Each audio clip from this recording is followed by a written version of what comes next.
So, for our first speaker, it's Luisa Robles. She's a sustainability coordinator with the City of Greenbelt, and she's worked with Public Works since 2008. She has a PhD in environmental sciences, sustainable development, and ecological economics from the University of Maryland. She's in charge of the city's recycling programs, the greenhouse gas emissions inventory, is a liaison to the Greenbelt Advisory Committee on Environmental Sustainability, which is called Green ACES, and is in charge of helping the city to be more sustainable through various programs, workshops, and outreach efforts. Luisa is going to talk about watersheds, stormwater runoff, environmental impacts, and what we as a community can do to restore our environment. So Luisa, you want to go? Good morning, everybody. So let's see. So we're going to talk about stormwater runoff, and watersheds. So right here we have the water cycle. And unfortunately that picture's a little small, but I'll walk you through it. So we have our clouds. Anything that comes down is precipitation, and it can be rain, snow, hail. So all of these would be considered stormwater. And then it's part of the water cycle. So we have evaporation from plants and animals, evapotranspiration of the water that goes through trees out their leaves, regular evaporation from bodies of water like the ocean, lakes, streams. And then when the water falls into the ground, we have infiltration and percolation. Percolation goes all the way down to the groundwater. And then we also have some surface runoff right here. So surface runoff is regular part of the water cycle. It's part of what we do. And so is infiltration, percolation, evaporation, all of these things. So why do we care about surface runoff if it is part of the natural water cycle? Well, the thing is, we as humans, we like to build things that have impervious surfaces, whereas in nature, there's much more water that can infiltrate. We can see here the size of the arrows. There's the evapotranspiration, canopy interception. Canopy interception is really important, and actually that's one of the things that there's a, oh, it's not mine, sorry. It's one of the things that there's a county rebate for. And then here we can see there's some surface runoff, much more interflow and base flow. But when we build things up, we generate all of these hard surfaces, including our lawns. Lawns do intercept some water, but they're still kind of impervious compared to regular nature. So you can see here the surface runoff arrow is much, much larger than out in nature. So that's partly why we care about it, because we're generating all this extra surface runoff. So, and more importantly, surface runoff pollution, which someone back there was mentioning, stuff that's coming out from our houses. So when the surface runoff runs through our roofs and our driveways and our roads, it picks up debris, dirt, oil, toxins, fertilizers, pathogens, all of these things that end up in our water. So right here we have oil slicks and pesticides, herbicides, and other things coming into the lawn, right into the drain. You can see here a lot of sediment right here as well. And all of these trash, these are all things like right here at our level that we see every day that's caused by our surface runoff. Other things, these are like at the tiny micro level, we don't really see them, but we can see the effects. When we have too many nutrients or pathogens in the water, nutrients is one thing, pathogens is another. So when we have too many nutrients, we can get algal blooms, and then when all of those algae die, they get the water anoxic, and then we have huge fish kills. Who here remembers in the mid-90s the Pfiesteria piscicida outbreak, several? Who can tell me a little bit about it?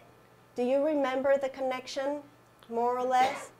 Jeannie? The comes from the poultry, the runoff, the fertilizers. Exactly. So in the eastern shore, there's all of these chicken coops. And there were all, the chicken produce all this chicken poop. And then there's a lot of phosphorus in the chicken poop, and all of those other nutrients were flowing into the Chesapeake Bay. And that generated an algal bloom with these dinoflagellates called Pfiesteria piscicida. And they produce neurotoxins. And they were killing a lot of fish, and they were also affecting the fishermen. So it's this whole ecological havoc because of our stormwater runoff. And then regarding pathogens, we can't swim back here in the lake. And why can't we swim in the lake? Do people know why? Part of it is because there's high counts of E. coli.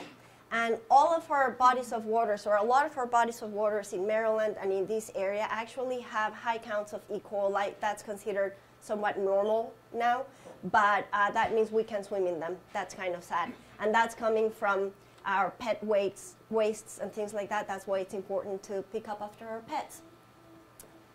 So that's in the like micro stuff. And now in the macro way, we have surface runoff problems such as floodings. And with the floodings comes not only traffic and stuff like that, but also buildings get damaged, and there's money lost in the buildings, and there's damp basements, mold issues, so it generates also all of these other secondary problems, and then erosion. We are losing a lot of our top soils, organic soils in the Midwest.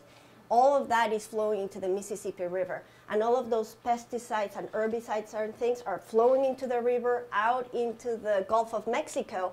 And there's a huge zone that's called the dead zone, because everything that's coming from down there is just so polluted that nothing can grow there. So not only are we losing fertile soil to farm on, but we're polluting the river and the ocean. And this is all because of surface runoff. So knowing the problems, what can we do about it? What can we as individuals do? There's a lot that we can do. This is a house in Tacoma Park. You can see they have a rain barrel. This front part used to be a lawn. And as we say, lawns are better than pavement, but bushes are better than lawn. So what they did is they took off their lawn and they just put like little cute paver rocks to have paths to go in there. And they planted all of these different natives, bushes, and shrubs, and also increased their tree canopy. Taking asphalt off is also part of the rain check rebate, and planting trees, urban tree canopy is also part of it. Another thing we can do is rain gardens, and we will see some in our eco tour today, so that when water flows from places like parking lots or driveways or things like that, or if you have an area in your yard that tends to pool water, that's a good spot to make a rain garden so the water infiltrates slowly.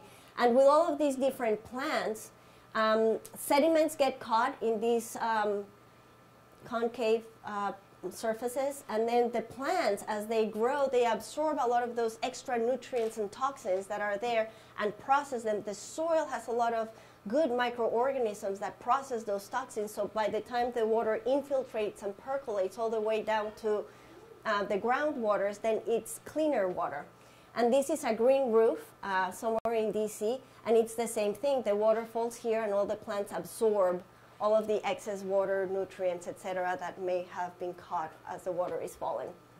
And all of these features are things that we can get rebates from the county as well.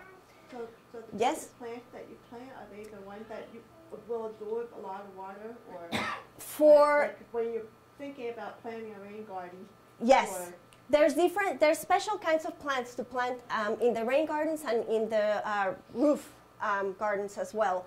The rain gardens, you want plants, and probably Brian will talk a little bit more about that. Is Brian? Oh yeah, there he is on our eco tour. You want plants, usually native plants, because they will able to withstand weather, temperature, you know, a little better. But then also plants that are water tolerant, so they don't mind having their roots wet for part of the time. And then also a little drought tolerant, so that when it's dry, they can take both the wet and the dry. For these plants in the roof, there tend to be succulents, and they're called sedums. And they're just special succulent plants. That same thing, they can be wet and they can be dry, and they'll survive. But we'll have to do a little research. Sedums.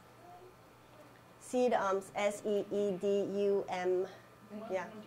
One E, one D. Yes, E. One D. One E, one D. Oh, okay, 1E, 1D. Other things we can do, and rain barrels, and you know, we're really wanting everybody to have a couple rain barrels with them. This is your typical rainbow, and Vicky will talk to us more about how to install them. But right here, real quick, we see the downspout. We see that it's on a flat surface, a little bit higher off the ground, so that we can use gravity to get, you know, our water out of there. And there is overflow exit right there. So this is a cistern, which is kind of the same concept as a rain barrel, but it's much, much larger. And sometimes cisterns are permanent, so they're like brick and mortar and constructed. But you can buy humongous plastic cisterns like this and either install them underground or above ground or whatever. And then right here, who can tell me what this is? Any guesses? Is that the permeable pavement? Yes, permeable pavement. So on the left we see regular pavement, and on the right we see permeable pavement. Now for permeable pavement, it's really cool. You can see all the interstices in the pavement so that the water can actually infiltrate through. And there's a preparation that has to be done before installing the pavement with layers of materials. And right here we see, right there we see some loose rock. So there has to be some layering of different materials and then the pervious pavement. There's also some maintenance that goes with it, and we will see some pervious pavement out here. Question? There's a sample of that exact thing right on the table. You can pass it around so people can. That is so see cool. it. So yeah, take a look at this, and we will also see it right out here on our walk. And I guess these are other kinds of pavers that can be used. Here is a question.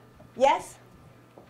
What's the difference between the cistern and the rain barrel and how you access the water?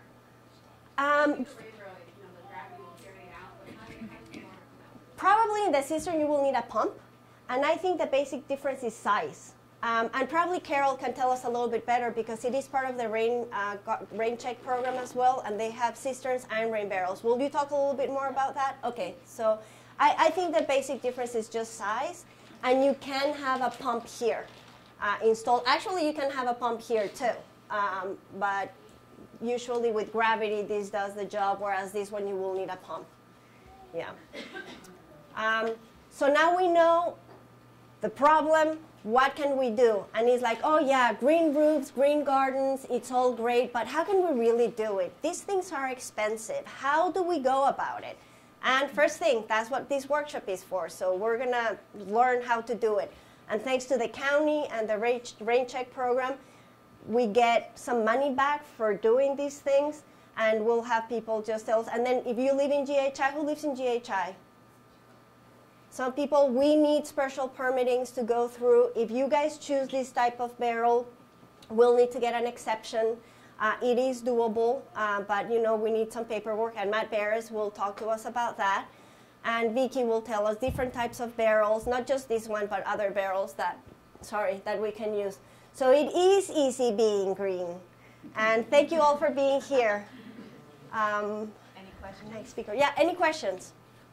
Yes. So to clarify, if you're not in a GHI, you don't need any permit for it. If you're not in a GHI, you might need other types of permits. If you're in a homeowners association, your homeowners association might have rules regarding that.